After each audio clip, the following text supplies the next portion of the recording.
जय श्री कृष्ण साथियों, राधे राधे। आइए साथियों, हम भागवत जी में प्रवेश कर अपने मानव जीवन को धन्य बनाए नित्य प्रति हम भागवत जी को श्रवण करते आ रहे हैं। तो साथियों आइए हम तीसरे अध्याय के 7वें अध्याय को श्रवण करें। विदुर जी के प्रश्न। अब तृतीय अध्याय। भगवान कृष्ण को प्रणाम करें, नमस्कार करें। कृष्णाय वासुदेवाय हरे परमात्मने प्रणतः क्लेशनाशाय गोविंदाय नमो नमः। नारायणं नमस्कृत्य नरं चैव नरोत्तमं देवीं सरस्वतीं व्यासं ततो जये मुदीर। बोली कृष्ण कन्हैया लाल की जय। श्रीमद् भागवत महापुराण की जय। श्री सुखदेव जी महाराज की जय। जय श्री राधे श्याम। जय जय श्री राधे, जय जय श्री राधे, जय जय श्री राधे श्याम। तृतीय स्कंद, तीसरे स्कंद के 7वें अध्याय।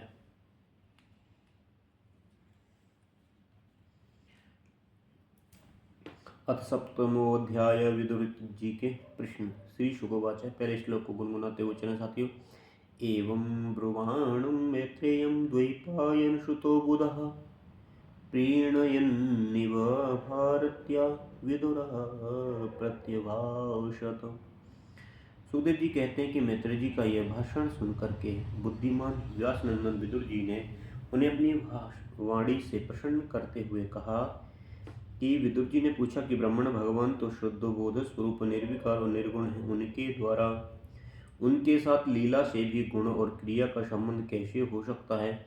बालक में तो कामना और दूसरों के साथ खेलने की इच्छा रहती है, इसी से वह खेलने के लिए प्रयत्न करता है, किंतु भगवान तो स्वतः नित्य तृप्त पूर्ण काम और सर्वदा असंग हैं, वे क्रीड़ा के लिए क्यों संकल्प करेंगे। भगवान ने अपनी गुणमयी माया से जगत की रचना की है, उसी से वे इसका पालन करते हैं और फिर उसी से संहार भी करेंगे।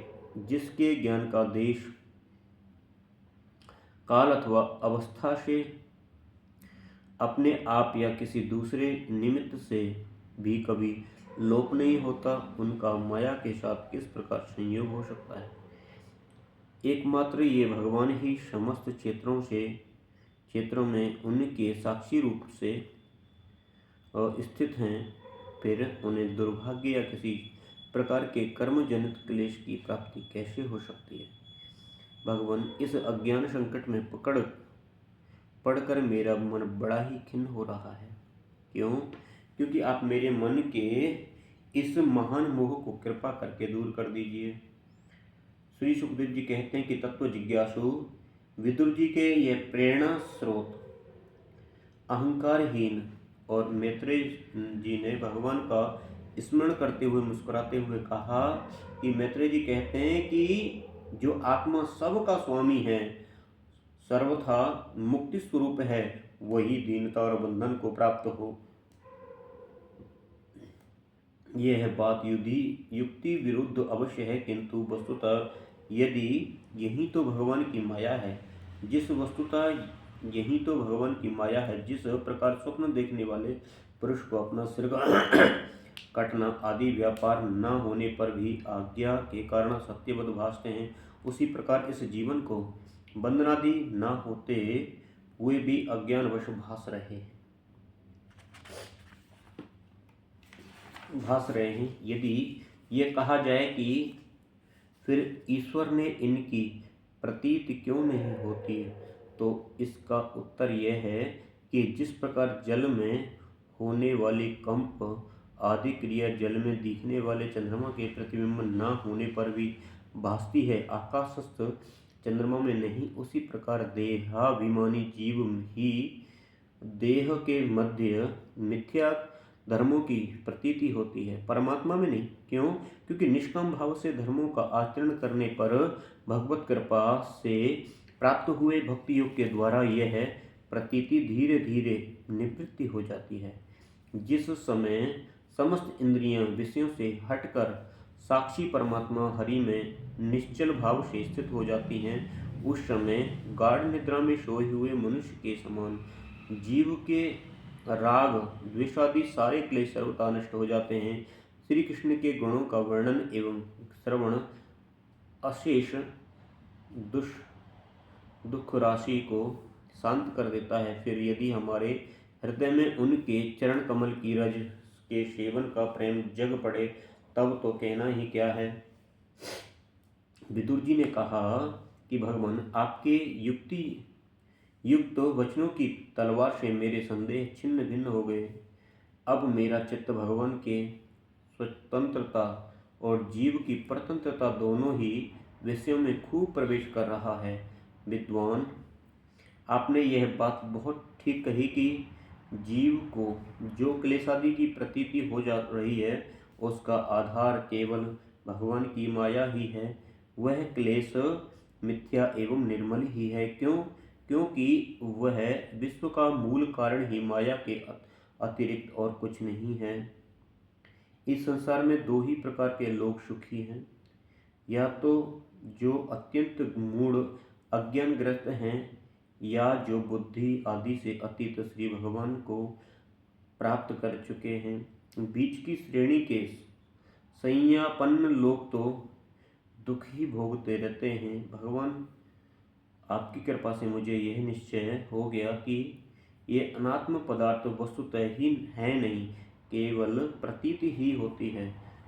अब मैं आपके चरणों की सेवा के प्रभाव से उस प्रतीति को भी हटा दूंगा। श्री चरणों की सेवा से नित्य सिद्ध भगवान श्री मधुसूदन के चरण कमलों में उत्कृष्ट प्रेम और आनंद की वृद्धि होती है, तो आवागमन की यंत्रणा का नाश कर देती है। महात्मा लोग भगवत प्राप्ति के साक्षात मार्ग ही होते हैं। उनके यहाँ सर्वदा देव देव हरि के गुणों का गान होता रहता है। अल्प पुण्य पुरुष को उनकी सेवा का अवसर मिलना अत्यंत कठिन है। क्यों? क्योंकि भगवान, आपने कहा है कि सृष्टि के प्रारंभ में भगवान ने क्रमशः महदादि तत्व और उनके विकारों को रचकर फिर उनके अंशों से विराट को उत्पन्न किया, और इसके पश्चात वे स्वयं उसमें प्रविष्ट हो गए। और उन विराट के हजारों पैर, जांघें और बाहें हैं, उन्हीं को वेदादि पुरुष कहते हैं। उन्हीं में ये सब लोग विस्तृत रूप से स्थित हैं। उन्हीं में इंद्रिय, विषय और इंद्रियाभिमानी देवताओं के सहित 10 प्रकार के प्राणों का, जो इंद्रिय बल, मनोबल और शारीरिक बल रूप से 3 प्रकार के हैं, आपने वर्णन किया है कि उन्हीं से ब्राह्मणादि वर्ण भी उत्पन्न हुए हैं। आप मुझे उनकी ब्रह्मादि विभूतियों का वर्णन सुनाइए, जिससे पुत्र, पौत्र, नाती और कुटुंबियों के सहित तरह तरह के प्रजा उत्पन्न हुई और उससे यह सारा ब्रह्मांड भर गया। यह विराट ब्रह्मादि प्रजापतियों का भी प्रभु है। उनसे किन किन प्रजापतियों को उत्पन्न किया गया तथा सर्ग, अनुसर्ग और मनवंतरों के अधिपति मनुओं की भी किस क्रम से रचना की। मैत्रेय जी उन मनुओं के वंश और वंशधर राजाओं के चरित्र का पृथ्वी के ऊपर और नीचे के लोकों तथा भूलोकों के विस्तार स्थिति का भी वर्णन कीजिए। यह भी बताइए कि तिर्यक, मनुष्य, देवता, सरीसृप, सर्पादि, रेंगने वाले जंतु, पशु, पक्षी, जरायुज, स्वेदज, अंडज और उद्भिज, ये 4 प्रकार के प्राणी किस प्रकार उत्पन्न हुए, और श्री हरि ने सृष्टि करते हुए जगत की उत्पत्ति, स्थिति और संहार के लिए अपने गुणानुवाद अवतार विष्णु और महादेव से जो कल्याणकारी लीलाएं की, उनका भी वर्णन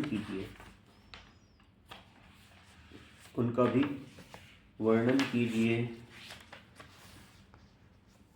वेश, आचरण और स्वभाव के अनुसार वर्णाश्रम का विभाग, ऋषियों के जन्म, कर्मादि, वेदों का विभाग, यज्ञों का विस्तार, योग का मार्ग, ज्ञान का मार्ग, उसका साधन, सांख्य मार्ग, और भगवान के कहे हुए नारद पंचरात्र और आदि तंत्र शास्त्र विभिन्न पाखंड मार्गों के विचार से होने वाली विषमता, नीच वर्ण के पुरुष से उच्च वर्ण की स्त्री में होने वाली संतानों के प्रकार तथा भिन्न भिन्न गुण कर्मों के कारण जीव की जैसी और जितनी गतियाँ होती हैं, वे सब हमें सुनाइए।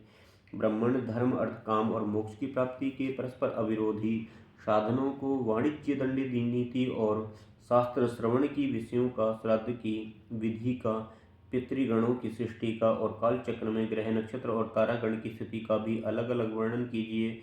दान तप और इष्ट और पूर्त कर्मों का क्या फल है। प्रवास और आपत्ति के समय मनुष्य का क्या धर्म होता है। निष्पाप मैत्रेय जी, धर्म के मूल कारण श्री जनार्दन भगवान किस आचरण से सृष्टि संतुष्ट होते हैं, किन पर अनुग्रह करते हैं, यह वर्णन कीजिए।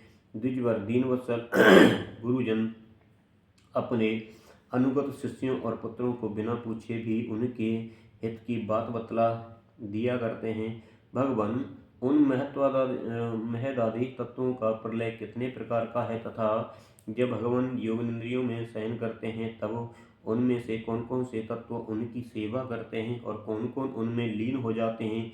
जीव का तत्व परमेश्वर का स्वरूप, उपनिषद प्रतिपादित ज्ञान तथा गुरु और शिष्य का पारस्परिक परिक प्रयोजन क्या है। पवित्रात्मन विद्वानों ने उस ज्ञान की प्राप्ति के लिए क्या क्या उपाय बतलाइए, क्योंकि मनुष्यों को ज्ञान भक्ति अथवा वैराग्य की प्राप्ति अपने आप तो हो ही नहीं सकती। ब्राह्मण, माया मोह के कारण मेरी विचार दृष्टि नष्ट हो गई है। मैं अज्ञ हूँ, आप मेरे परम सुहृद, अतः श्री हरि लीला का ज्ञान प्राप्त करने की इच्छा से मैंने जो प्रश्न किए उनका उत्तर दीजिए।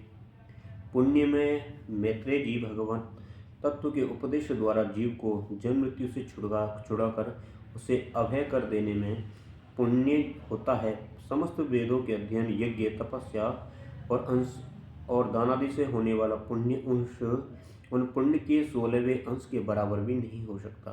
सुखदेव जी कहते हैं कि राजन, जब कुरुवश विदुर जी ने मुनिवर मैत्रेय जी से इस प्रकार पुराण विषय प्रश्न किए तब भगवत चर्चा के